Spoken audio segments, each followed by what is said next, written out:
বাংলাদেশে যেখানে একজন কিন্ডারগার্টেনের ছাত্রছাত্রীর পিছনে মাসে কমপক্ষে 1 থেকে 1,500 টাকা খরচ হয়, সেখানে বিদেশের মাটিতে এসে এরকম একটা স্কুল যেটা হচ্ছে ফ্রি, যেখানে আপনার 1 টাকাও খরচ হয় না, ওই রকম একটা স্কুলের সাথে আপনাদেরকে পরিচয় করিয়ে না দিলে আপনারা কি বুঝবেন বিদেশে কি ভালো কি খারাপ। চলুন জেনে নিন স্কুল সম্বন্ধে। এগুলোকে বলে কমিউনিটি লার্নিং সেন্টার। এগুলো প্রত্যেকটা সিটিতে এখানে একটা একটা করে থাকে, যেখানে বিভিন্ন দেশের মানুষ এসে প্রথমে যখন ওদের ইংলিশটা একদমই অভিজ্ঞতা থাকে না, ইংলিশটা ভাষা বলতে পারে না, একটু মানুষের সাথে কথাবার্তা অথবা কমিউনিকেশন করতে পারে না, তখন এইরকম একটা স্কুলে সবার জন্য অপরচুনিটি থাকে।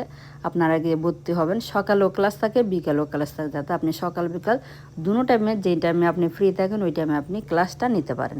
এটা এমন একটা স্কুল, আপনি বাংলাদেশে ধরেন আপনার হাই স্কুল পাস করেন নাই, এখানে আপনি হাই স্কুলটা পাস করে কলেজের জন্য পর্যন্ত রেডি হয়ে যেতে পারেন উইদাউট একটা মানি আর 1 টাকাও খরচ না করে। তাহলে দেখেন বিদেশে কত সুযোগ সুবিধা রাখছে মানুষের জন্য, কারণ এই স্কুলটার খরচ সিটি বহন করে। কলেজে আপনাকে ডিপেন্ড করে আপনার ইনকামের উপর, আপনার কতটুকু পে করতে হবে। এখানে আপনার টাকা থাকলেও আপনাকে পে করতে হবে না। ধন্যবাদ সবাই।